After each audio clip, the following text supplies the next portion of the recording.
Selamat pagi dan salam sejahtera untuk kita semua.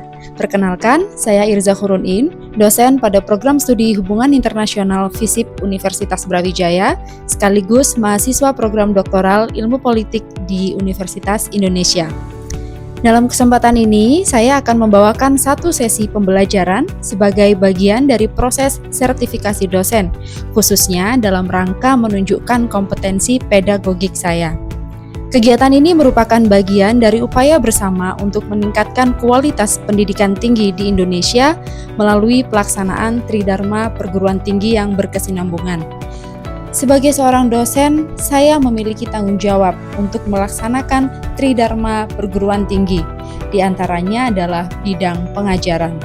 Di Prodi Hubungan Internasional, saya mengampu beberapa mata kuliah, salah satunya adalah pengantar globalisasi. Ini adalah mata kuliah wajib dengan bobot 3 SKS yang dirancang untuk mahasiswa program studi HI semester 3. Pengantar globalisasi merupakan mata kuliah dasar untuk memperkenalkan mahasiswa pada fenomena globalisasi sebagai proses sosial, ekonomi, politik, dan kultural yang membentuk dunia hingga saat ini.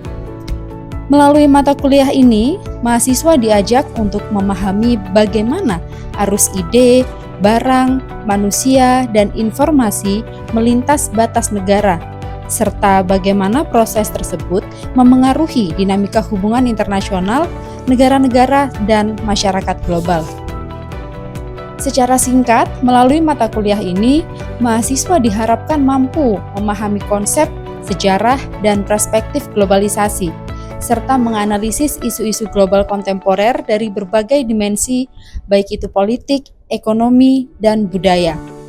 Selain itu, mahasiswa juga dilatih untuk berpikir kritis dan sistematis, menulis analisis isu secara akademik, serta bertanggung jawab terhadap proses pembelajaran, baik secara individu maupun dalam kelompok.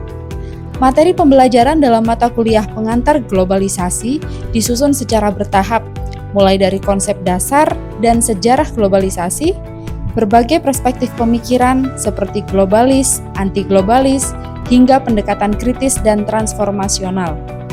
Mahasiswa juga akan mempelajari bagaimana negara menghadapi tantangan globalisasi, bagaimana teknologi mengubah kehidupan sehari-hari, dan bagaimana automodernity menjelaskan percepatan perubahan sosial di era digital. Selanjutnya, mahasiswa diajak untuk memahami dimensi ekonomi, politik, dan budaya dari globalisasi. Sebagai penutup, mahasiswa diajak untuk melihat posisi Indonesia dalam pusaran globalisasi, serta memahami isu-isu kontemporer melalui lensa kritis dan kontekstual. Pada dasarnya, sistem pembelajaran mata kuliah ini adalah sinkronus tatap muka. Pada mata kuliah pengantar globalisasi ini, saya ingin mahasiswa melihat bahwa globalisasi bukan sekedar istilah besar yang kerap muncul di media, melainkan ini adalah sesuatu yang nyata, dekat, dan mempengaruhi kehidupan mereka sehari-hari. Oleh karena itu, dalam pengajarannya, saya menekankan 3 aspek: delivery, interaction, dan assessment. Dalam penyampaiannya, saya menggabungkan teori dengan contoh-contoh aktual, studi kasus kontemporer, dan diskusi interaktif, agar mahasiswa benar-benar merasakan relevansi materi dengan dunia nyata. Setiap pertemuan kami rancang dengan struktur yang jelas dan sistematis. Sesi dimulai dengan pengantar topik dan pertanyaan reflektif untuk mengaktifkan pengetahuan awal mahasiswa. Kemudian dilanjutkan dengan penerapan konsep kunci, studi kasus, dan diakhiri dengan asesmen formatif sederhana guna mengukur pemahaman mahasiswa terhadap materi yang telah dibahas. Untuk mendukung proses belajar mandiri di luar kelas, saya secara rutin membagikan bahan ajar bacaan pendukung dan instruksi tugas melalui Google Classroom, sehingga mahasiswa bisa mengakses materi dengan fleksibel dan berkesinambungan. Dari sisi interaction, saya mendorong partisipasi aktif mahasiswa selama kelas. Saya memberikan ruang diskusi terbuka, serta memanfaatkan fitur komentar dan forum diskusi di Google Classroom untuk menjangkau mahasiswa supaya lebih nyaman menyampaikan gagasan secara tertulis. Dari sisi assessment, kami mendukung penilaian melalui kuis formatif, tugas analisis isu, presentasi kelompok, isai reflektif, UTS, dan UAS. Saya juga memberikan umpan balik secara individual agar mahasiswa mendalami kekuatan dan aspek yang perlu ditingkatkan. Terima kasih telah menyimak pemaparan saya terkait bagaimana saya melaksanakan pembelajaran mulai dari tujuan mata kuliah, materi, hingga strategi pengajaran dan interaksi bersama mahasiswa. Perlu saya sampaikan bahwa seluruh proses perencanaan, termasuk penyusunan RPS, disusun secara kolektif oleh tim pengampu mata kuliah pengantar globalisasi, sehingga yang saya sampaikan merupakan bagian dari kerja kolaborasi dan tanggung jawab bersama. Sekarang, saya mengajak Anda untuk melihat secara langsung cuplikan micro teaching saya. Semoga bisa menjadi gambaran yang lebih hidup tentang suasana pembelajaran yang saya bangun bersama mahasiswa.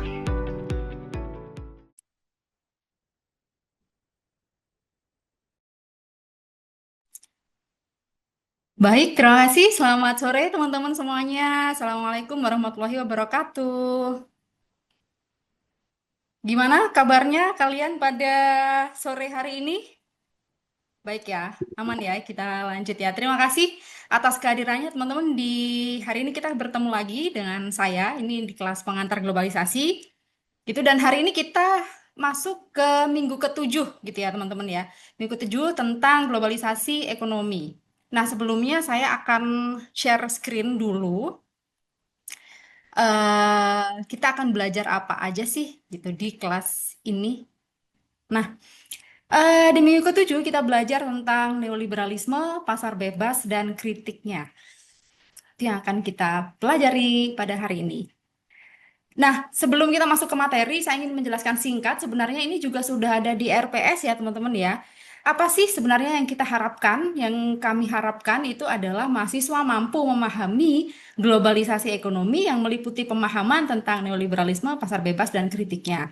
Ada 4 indikator capaian pembelajarannya, yaitu mahasiswa mampu. Jadi setelah selesai kelas ini itu diharapkan mahasiswa mampu menjelaskan prinsip dasar neoliberalisme, kemudian mengidentifikasi ciri-ciri dan praktik pasar bebas, kemudian mampu menjelaskan contoh organisasi internasional yang berkaitan dengan pasar bebas, dan juga mahasiswa mampu mengemukakan kritik terhadap neoliberalisme dan pasar bebas. Referensi utama ini juga sudah saya lampirkan di RPS. Ada 3 referensi utama dari bukunya Stiger yang tahun 2017. Itu dia ada di chapter 3 ya, Economic Globalization. Kemudian ada di bukunya Stiglitz dan juga di bukunya saya dan almarhum Pak Joko dan Bu Raisa tentang globalisasi dan pembangunan internasional. Itu ada di chapter 3. Tapi selain daripada 3 referensi itu, teman-teman bisa menambah atau pengayaannya itu ada di referensi tambahan, bukunya Ritzer dan Dean tahun 2021 dan juga bukunya Han Junchang tahun 2009. Nah, sebelum kita melanjutkan gitu ya, melanjutkan ke materi, sebenarnya saya ingin bertanya. Karena ini kita bicara soal pasar bebas dan itu sangat dekat dengan kita. Nah, kalau menurut teman-teman semua, apakah pasar bebas itu membuat semua negara menjadi lebih makmur? Ini saya sudah menyiapkan link Kahoot-nya. Saya minta teman-teman ngeklik di situ ya. Kita mulai ya.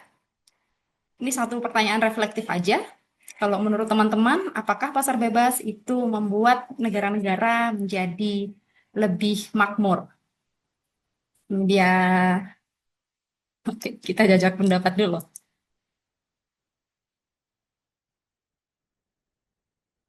Oke, udah memilih semua ya dari kalian ya? 60% memilih ya dan 40% memilih tidak. Oke, menarik ya.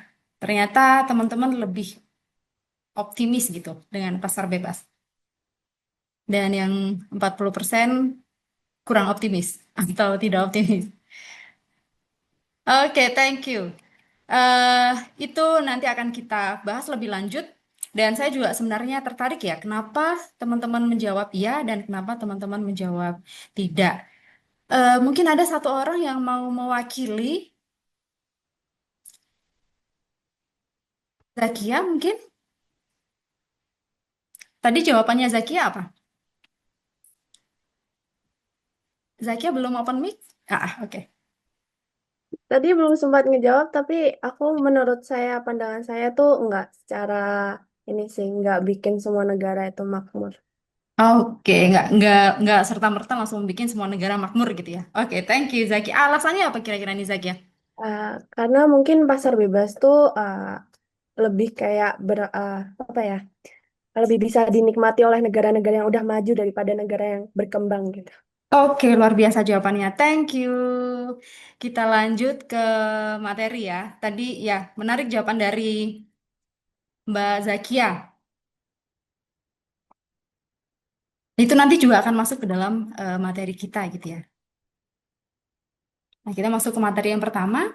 Apa sih itu globalisasi ekonomi? Simpelnya, dua kata yang penting dari globalisasi ekonomi itu adalah intensifikasi and stretching of economic connection. Jadi ada semakin erat dan semakin lebar, semakin luas, stretching, semakin banyak gitu koneksinya, jejaringnya itu semakin besar.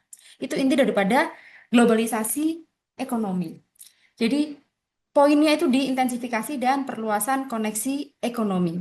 Dia meliputi apa saja? Stiker di sini menjelaskan dia meliputi eh, gagasan, ide atau ideologi neoliberalisme, kemudian meningkatnya pasar bebas, kemudian foreign direct investment, capital flows, technology transfer, termasuk labor migration. Juga di dalam globalisasi ekonomi, konsep yang banyak kita diskusikan itu adalah TNC atau transnational corporates. Selain itu, kita juga akan bahas tentang bagaimana sih peran daripada IMF, WTO, atau World Bank sebagai International Economic Institution. Karena itu adalah tiga organisasi besar yang mengatur tentang globalisasi ekonomi. Gitu. Simpelnya, apa sih itu sebenarnya globalisasi ekonomi? Ini sebenarnya ada di dekat kita gitu ya. Dari produk-produk ini mana sih yang kalian nggak punya gitu. Saya rasa teman-teman itu punya dan mungkin tiap hari dipakai ke kampus, tiap hari dipakai nge-mall gitu ya, produk-produk ini gitu. Ini adalah produk-produk yang brandnya itu dari luar negeri. H&M, Uniqlo, Uniqlo ya Jepang, kemudian Amerika Serikat, ya ini banyak yang dari Amerika. Tapi kalian pasti juga tahu ya, coba kalau misalnya teman-teman iseng ngelihat gitu, made in yang mana? Bangladesh, Indonesia, Cina. Padahal brandnya bukan dari sana. Bahkan banyak juga, apa namanya, kayak misalnya Starbucks gitu. Teman-teman tiap hari ngopinya di Starbucks, ngerjakan tugas gitu ya, nongkrongnya di Starbucks gitu. Terus biji kopinya dari mana? Bisa jadi dari Gayo atau dari Temanggung gitu. Terus kalau sarapan ke McD, emangnya ayam McD atau ayam KFC itu ngambilnya dari Amerika gitu kan? Enggak juga. Banyak juga yang ngambil dari produk-produk lokal. Dan ini itu adalah contoh kecil dari globalisasi ekonomi. Nah, contoh yang lebih gede lagi apa? Selain barang, kemudian jasa ya, labor migration itu juga ada aliran uang. Contoh itu adalah yang disebut sebagai foreign direct investment atau investasi langsung dari luar negeri. Contohnya ada Toyota, BYD, Suzuki, dan masih banyak lagi. Intinya itu apa? Uang dari luar negeri itu masuk ke Indonesia, kita bikin case-nya Indonesia gitu. Kemudian mereka masuknya itu bukan dalam bentuk saham. Bukan meletakkan saham ke BRI atau ke Telkom gitu, enggak. Tapi mereka mendirikan perusahaan di Indonesia. Yang mana itu brandnya dari sana, operasionalnya dari sana, ekspatriatnya juga banyak dari negara asal gitu ya. Tapi kemudian uangnya di sini, bikin perusahaan di sini. Salah satu manfaatnya apa? Sumber daya murah, kemudian dekat dengan raw materials. Gitu itu contoh yang banyak itu dari elektronik atau dari apa? Transportasi ya, mobil gitu. Nah, yang menarik ini sekilas data ya tahun 2024 itu 11% FDI global. menurun, ada penurunan sebanyak 11% untuk FDI global. Cuman kalau kita melihat untuk yang di developing economies atau di negara-negara yang masih berkembang, itu cenderung stagnan. Nah, di sini ada alirannya. Alirannya dari mana aja sih dan ke mana aja? Gitu. Ini salah satu contoh. Kalau tadi ya kita ngomongin HNM seperti receh sehari-hari. Ini yang lebih gede, miliaran dolar mengalir dari satu negara ke negara lain dan itu menjalankan perekonomian dan untuk pertumbuhan ekonomi. Tapi nanti ya kritiknya tadi si siapa? Ini Zakia tadi agak-agak pesimis gitu ya. Masa sih iya gitu. Tidak untuk pertumbuhan ekonomi gitu. Nah, kemudian kenapa sih semua ini bisa terjadi? Kenapa bisa terjadi globalisasi ekonomi? Kenapa semua negara terkoneksi gitu ya? Kenapa semua negara itu dengan rela membuka, ayo come investasi come here gitu ya katanya Pak Presiden ya. Nah, salah satunya itu karena ini ideologi neoliberalism. Kalau kita mau bicara neoliberalism itu rootnya, akarnya dari Adam Smith di abad-abad 18, David Ricardo dan seterusnya gitu. Nah, inti daripada neoliberalism itu minimal government intervention, free market, deregulation, privatization, and reduce social spending. Apa sih? Mungkin kalau yang free market, apa privatisasi udah jelas ya. Deregulasi ini apa? Mudahnya deregulasi ini, deregulasi ekonomi, economic deregulation itu adalah membuat sebuah regulasi baru, mengubah deregulasi. Jadi regulasi yang sudah ada, yang itu adalah fungsinya untuk mengatur perdagangan di dalam negeri. Nah, deregulasi ini proses untuk mengurangi atau bahkan menghapus hambatan dagang. Jadi tetap diatur oleh negara, tapi beberapa itu dikurangi atau bahkan dihapus. Kenapa sih masih tetap diatur? Kenapa? Ya udahlah, kalau free market ya udahlah free aja. Nggak bisa, karena tetap harus diatur. Supaya apa? Supaya tidak kacau. Sebagai anak HI ya, pasti tetap ada aturan supaya tidak chaos. Nah, untuk neoliberalism itu dominan sejak eranya Reagan dan juga Margaret Thatcher sekitar tahun 1980-an. Itu sangat ini banget masa-masa perang dingin dan pasca perang dingin. Itu sangat dominan. Dominan sekali. Bahkan Rusia itu sempat melakukan transisi dari yang awalnya dia itu adalah negara sosialisme gitu ya. Kemudian dia pada tahun 1990-an awal dia itu mencoba transisi ya dari Uni Soviet ke Rusia. Dia sempat shock terapi dengan dia membuka langsung keran pasarnya dan langsung mengadopsi neoliberalisme. Tapi setelah dipegang oleh Putin, Rusia baru kemudian dia langsung ngerem dan balik lagi. Nah, itu apa? Case-nya Rusia. Oke, sebelum kita ke materi kedua, apakah ada pertanyaan dari teman-teman? Saya persilahkan, silahkan teman-teman raise hand atau langsung open mic juga nggak apa-apa. Misi Bu, saya punya satu pertanyaan. Oke, Magni, silakan. Mungkin tadi sebelumnya Bu Iriza juga sudah mention mengenai pasar bebas, privatisasi, dan deregulasi dalam konteks ekonomi neoliberalisme. Di sini mungkin saya ingin bertanya, apa yang menjadi faktor pendorong negara untuk mengadopsi kebijakan yang didasari oleh ekonomi neoliberalisme dalam sistem ekonomi mereka? Mungkin Oh, dari sip, sip. Oke, baik. Terima kasih, Magnis. Pertanyaannya menarik ya. Apa sih yang mendasari negara kemudian berbondong-bondong gitu, mau pakai atau mengadopsi ideologi ini sebagai eh, apa namanya ekonomi politiknya sebagai sebagai ide di dalam menerapkan ekonomi politiknya. Jadi ceritanya itu adalah ada krisis pasca perang. Selain itu kemudian ada krisis lagi setelah krisis pasca Perang Dunia Satu, Perang Dunia Dua, ada Bretton Woods di situ. Kemudian di tahun 70-an mulai ada apa namanya 60-70 ini adalah postkolonialisasi gitu ya, negara-negara banyak merdeka. Nah, di situ mereka kan mengalami krisis. Kemiskinan, kelaparan, kemudian penyakit gitu ya.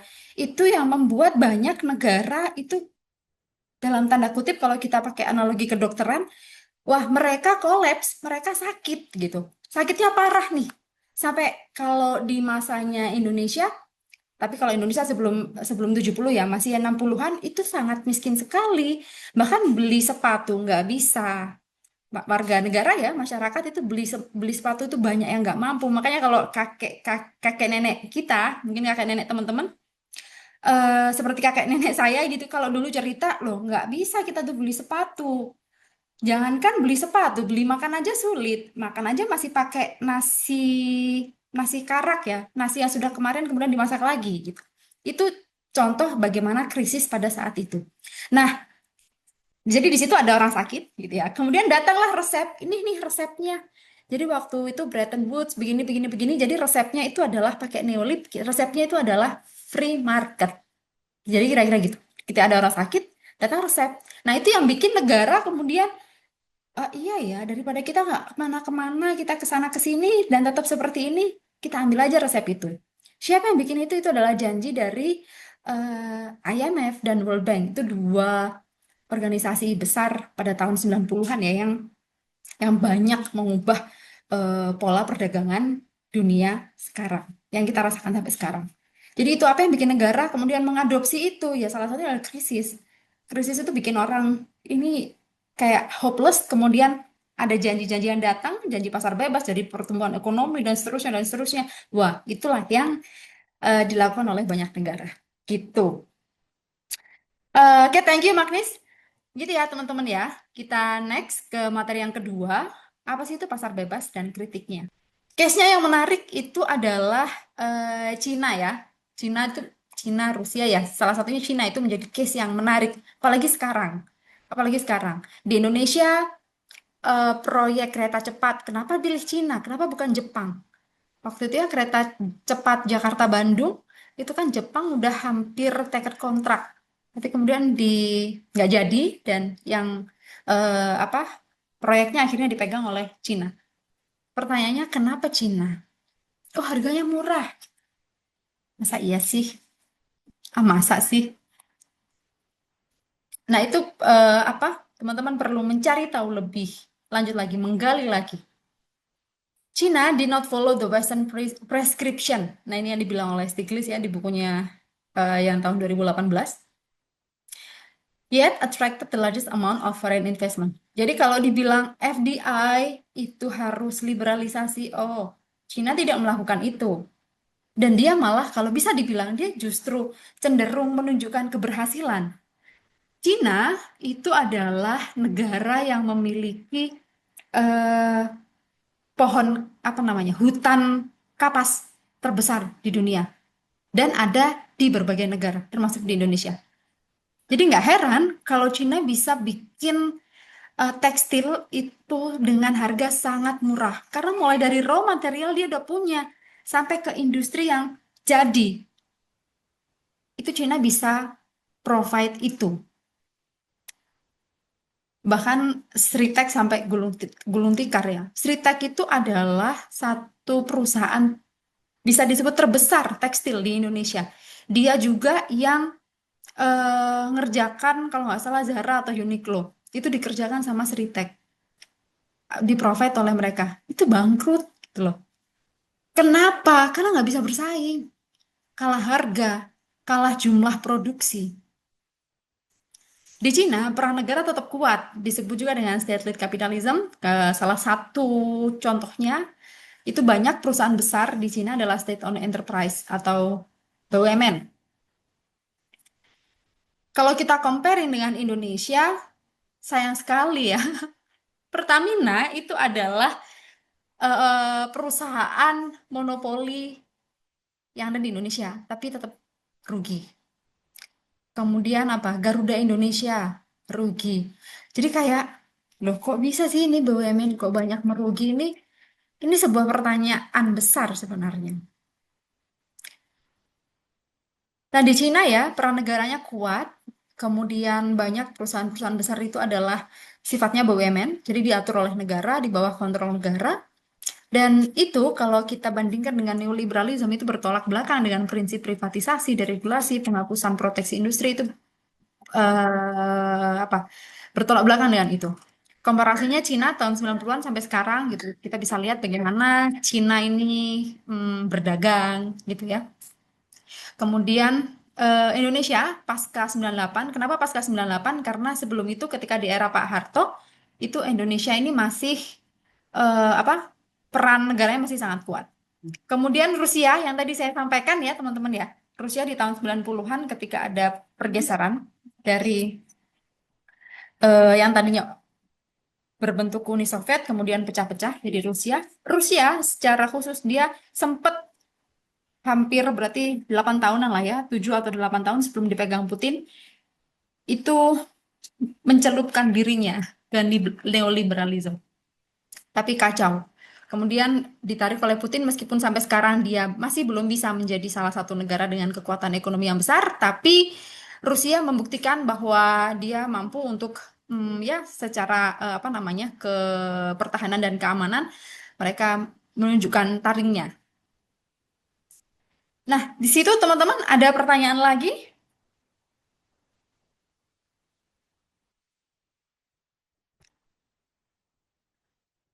Kalau nggak ada, jadi saya sudah menganggap teman-teman ini udah paham ya. Ya, teman-teman udah paham. Tadi juga ada satu diskusi dari Magnis dan juga dari Zakia gitu. Kita lanjut ke kuis ya. Nah, kuis itu kenapa sih ini menjadi penting? Meskipun kuis ini tidak masuk dalam komponen penilaian di RPS gitu ya. Tapi dari kuis itu dosen kami bisa menilai sejauh mana sih mahasiswa itu memahami apa yang sudah kami sampaikan. Gitu. Ini saya stop share dulu. Kuisnya masih sama ya teman-teman ya di Kahoot ya.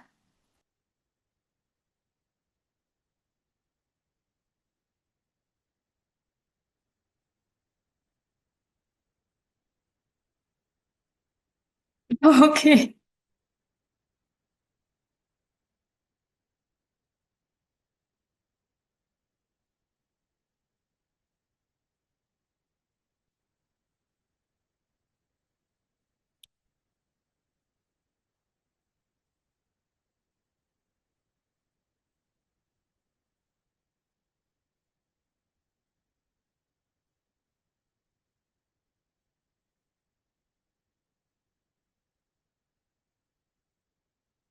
Oke, benar semua ya.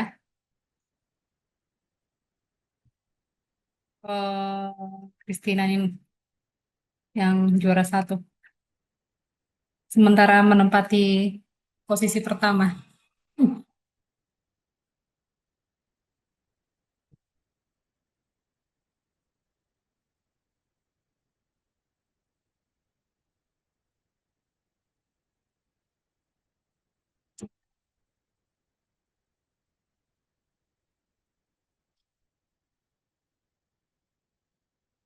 Oke, masih ada yang salah, tapi mayoritas sudah benar ya.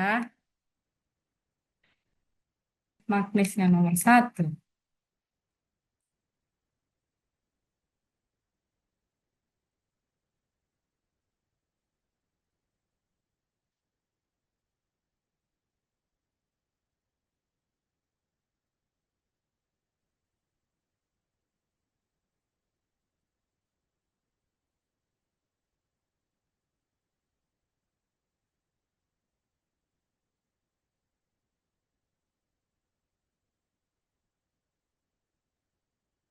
Oke,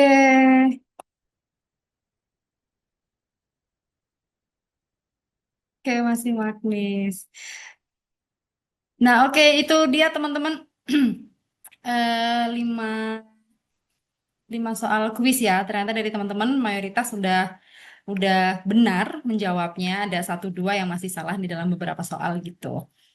Begitu teman-teman, terima kasih banyak atas perhatiannya.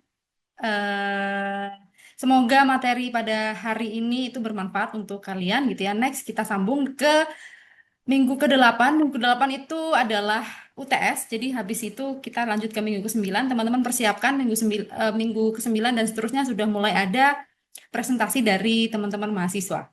Gitu ya. Terima kasih banyak semuanya. Apabila ada salah kata dari saya mohon dimaafkan dan sampai jumpa di minggu depan. Assalamualaikum warahmatullahi wabarakatuh. Dadah. Demikian video pernyataan diri dosen unjuk kerja Tridharma Perguruan Tinggi.